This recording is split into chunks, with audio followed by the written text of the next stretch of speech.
7:43, conversamos con el ministro de Economía, Nicolás Grau, esta mañana acá en Tele13 Radio. ¿Cómo está, ministro? Buenos días. Hola, muy buenos días, Iván. Oiga, muchas gracias por conversar con nosotros a esta hora. En un rato más se conoce el IPC, la inflación del mes de agosto. Se conoció ayer el informe de política monetaria del Banco Central. No son halagüeños los números, no es positiva la proyección que hace el Central. ¿Cómo ve usted la situación económica a partir de ese informe para los próximos meses y el próximo año? Bueno, efectivamente, el informe entrega una visión, yo no diría no optimista, ¿no es cierto? Ministro, ¿sí?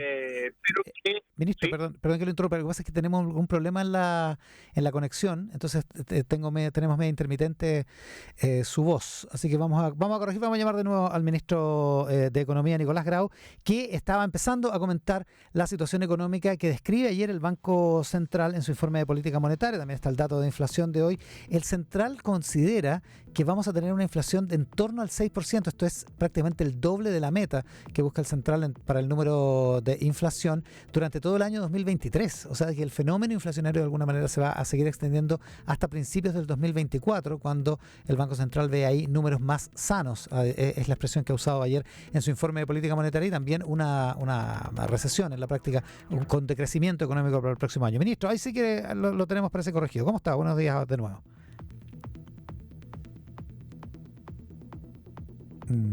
No, algo está pasando. ¿Ministro? ¿Hola? No, algo está pasando ahí con la comunicación.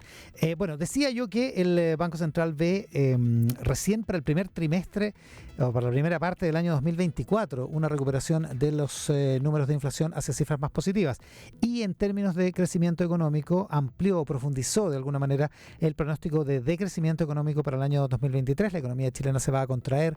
Ya prácticamente todos los indicadores y los análisis expertos lo consignan, y ahora lo hace el Banco Central, diciendo que la caída del producto puede ser de entre menos 0,5 o una caída a menos 0,5 hasta menos 1,5 para el año 2023, y un año 2024 más bien flojo en términos económicos también. Esa es la proyección que hace el Central, y vamos a ver cómo impacta eso en los planes del gobierno y qué puede hacer el gobierno para contrarrestar de alguna manera esa situación. Conversamos con el ministro de Economía, Nicolás Grau. Ministro. Hola. Ahí ¿Cómo sí, estamos? ahí está mucho mejor. Oiga, pues es que estaba medio intermitente y no se entendía nada, pero a ver, Okay. ¿cómo reacciona el gobierno? ¿Qué tiene que hacer el gobierno después de un informe como el IPOM de ayer y un dato que se espera para más rato de inflación, que debería más o menos ir en la misma línea? Mire, yo diría que en el informe no hay tantas cosas nuevas o que no anticipables, porque básicamente lo que nosotros tenemos es un proceso de ajuste que viene tratando de normalizar la economía desde lo que tuvimos el año pasado, tal cual como enfatiza el informe del Banco Central.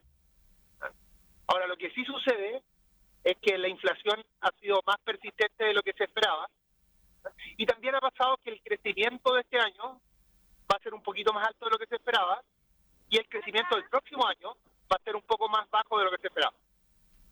Entonces, claro, es una situación compleja que está impactada fuertemente por un escenario internacional complejo, pero la política del gobierno no debe cambiar por esto, ¿no es cierto?, sino que apoyar fuertemente a las familias, tener una política fiscal responsable y hacer políticas económicas de largo plazo que nos permita aumentar el crecimiento potencial del país.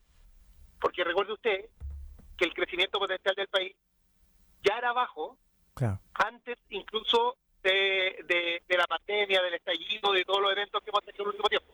Claro, aunque anduviéramos bien estructuralmente, no podríamos crecer demasiado. Ahora, el punto es que se alarga este periodo de bajo crecimiento, y también se alarga el periodo inflacionario, y con eso se afectan los salarios reales. O sea, hay un montón de implicancias en el tema de la inflación. El tema de la inflación será tema del Banco Central con su política monetaria, pero en el tema del crecimiento, el gobierno puede hacer medidas pro inversión. De hecho, aparentemente, junto con la reforma tributaria, el gobierno va a proponer un paquete de medidas pro inversión, ¿o no? Mire, yo lo primero que diría es que en términos de crecimiento no hay noticias nuevas en el tipo. Lo único que ha pasado todo este tiempo es que se ha redistribuido un poco el crecimiento de este año con el del próximo. Uh-huh. Es decir, los IPOM lo que han ido mostrando es que el crecimiento de este año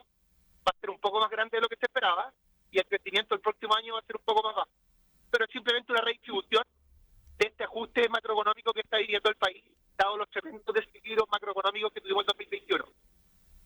Ahora, usted bien dice que nosotros estamos preocupados del mediano y largo plazo, por un lado de fortalecer el empleo y por otro lado de fortalecer la inversión. Y para estos efectos, para el efecto de la inversión, vamos a presentar nosotros en pocos días una agenda pro inversión que lo que trata de hacer es generar incentivos más favorables para que aumente la inversión en el corto plazo, para que se gatillen todos estos proyectos que ya están listos, que ya pasaron la evaluación ambiental, los permisos sectoriales, en fin, y están simplemente esperando el mejor momento para invertir, y también cambiando un conjunto de cuestiones más estructurales que pueden favorecer la inversión. Es un paquete muy amplio de decenas de medidas y pensadas en distintos elementos que son claves justamente para gatillar este aumento de inversión. O sea, el gobierno detecta que hay un número de proyectos que ya pasaron todos los trámites, como dice usted, y que todavía no se gatillan porque por incertidumbre. Mire, eso siempre es así. Siempre sucede que existe una cartera mucho más grande de proyectos listos para invertir que los que finalmente se invierten. Uh-huh. Y eso es una buena noticia. Ya. Porque si no tuviéramos eso, no tendríamos ninguna forma de gatillar la inversión en el corto plazo. Pero lo que tiene que hacer el gobierno, ¿cierto?, es, sobre todo en un contexto como este, en que las proyecciones de inversión no son positivas, es preocuparse de sacarle el máximo provecho a estos proyectos que están listos para comenzar la inversión.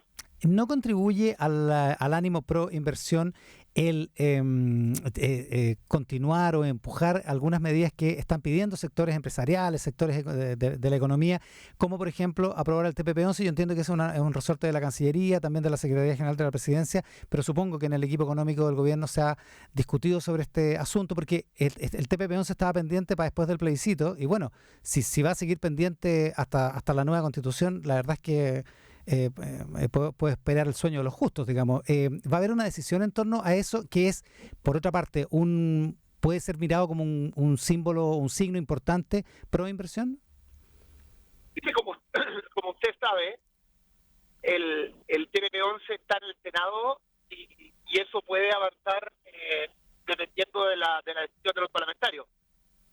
Pero más allá de eso, yo diría que nosotros tenemos una preocupación muy fuerte por efectivamente seguir desarrollando el comercio internacional, y eso se expresa en un conjunto de acuerdos que actualmente se están conversando desde Cancillería y que van a permitir una amplitud de mercado mucho más grande que la que haría posible el TPP-11. Hay conversaciones con mercados con los que nosotros tenemos poco comercio todavía, pero que tiene una tremenda demanda potencial para nuestro producto. ¿Y son acuerdos de libre comercio? ¿Qué tipo de tratado? Porque también esto ya. Son acuerdos de libre comercio, sí. ¿Y con qué plazo, porque los tratados de libre comercio demoran un poco? No me corresponde hacer este tipo de anuncios. No, sin duda, no, pero es para saber, porque el TPP-11 está listo. Ahora, la verdad es que, seamos francos, usted dice los parlamentarios lo pueden poner en tabla cuando quieran, pero el gobierno le puso prueba y el presidente dijo que no se iba a votar hasta después del plebiscito, digamos. Entonces, ¿qué va a hacer el oficialismo en ese caso? Ahora, más allá de eso, usted dice, lo que me está diciendo es que el TPP-11 no es relevante, entonces. No, yo no estoy diciendo eso. Estoy diciendo que el gobierno tiene una política pro comercio internacional que se expresa en la agenda que está llevando a cabo desde Cancillería, y que eso va a permitir abrir el mercado en una amplitud aún mayor que lo que posibilitaría el TPP-11. Ya, de acuerdo.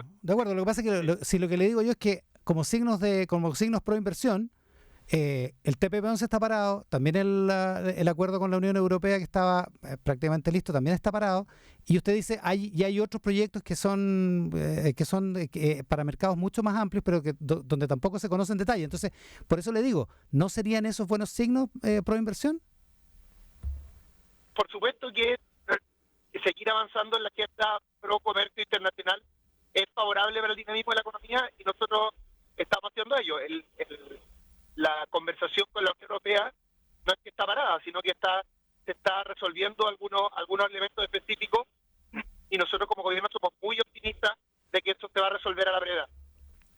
Sí, claro, en la práctica estaba lista y el gobierno decidió retirar el acuerdo para revisarlo, digamos. Pero bueno, oiga, ¿cómo se tomó? No es así, Iván. Disculpe, Iván, pero no es así. ¿Cómo no, ministro? Hubo hubo cambios de ambos lados. Mire, yo creo que en estas cosas hay que ser muy serio porque las negociaciones de este tipo de tratados son complejas, pero créame usted que el gobierno está haciendo todo lo posible para resolver esto a la brevedad y actuar de acuerdo a los intereses de la economía chilena. Perfectamente posible.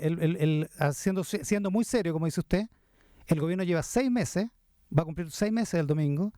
El acuerdo está listo, el acuerdo con la Unión Europea está listo desde noviembre pasado, y lo primero que hizo en marzo la Cancillería fue a decir que tenía que revisar el acuerdo que según la Unión Europea ya estaba listo. Eso es lo que se sabe, eso es lo que vino Josep Borrell a decir a La Moneda hace 3 o 4 meses, digamos.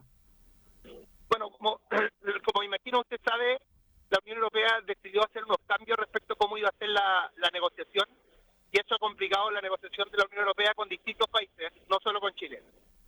Yo insisto, creo que este tipo de cosas hay que trabajarlas con mucha altura de mira, porque los países tienen que hacer una negociación muy unida para efectos de tener el mejor resultado. No entiendo el punto, no entiendo el matiz. ¿A qué se refiere con que los países tienen que hacer una negociación unida, que hay que negociar con la Unión Europea en conjunto con otros países?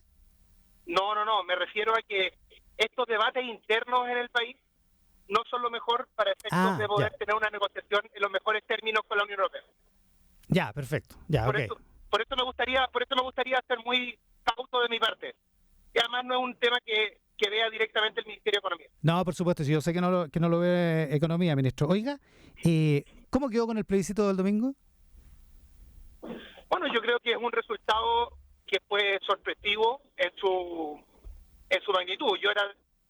Yo como sigo las encuestas pensaba que lo más probable era que ganara el rechazo, pero no pensaba que iba a ganar por esta magnitud. Ahora, lo importante en el caso del gobierno es seguir gobernando, actuar, ¿no es cierto?, rápidamente. Nosotros como equipo económico, y esto lo teníamos definido antes de saber el resultado, nos juntamos inmediatamente con la CUT, con la CPC, con las organizaciones de la empresa de menor tamaño, a conversar nuestra agenda económica. Tuvimos excelentes reuniones. Yo vi una muy buena disposición de los distintos sectores, y con mucho entusiasmo para justamente preocuparnos de las cosas que usted comentaba al comienzo de la entrevista. Es decir, preocuparnos del empleo, preocuparnos de la inflación, preocuparnos de la posibilidad de empujar la inversión nuevamente, y yo creo que en eso va a haber buenas noticias. Fíjese usted que la SOFOPA tiene un documento que lanzó en julio, ¿no es cierto?, con una serie de propuestas para aumentar la productividad, la inversión, y nosotros en nuestra agenda pro inversión y más adelante en nuestra agenda pro productividad vamos a reconocer algo así como, vamos a tomar algo así como 2/3, un poco más de las propuestas que están aquí. Así que yo diría que hay bastante consenso en las cosas que tiene que hacer la economía chilena para tener una economía más dinámica y levantar la inversión. El ministro de Economía, Nicolás Grau, esta mañana en Tele 13 Radio. Ministro, muchísimas gracias por la gentileza. Muchas gracias, Iván. Buenos días.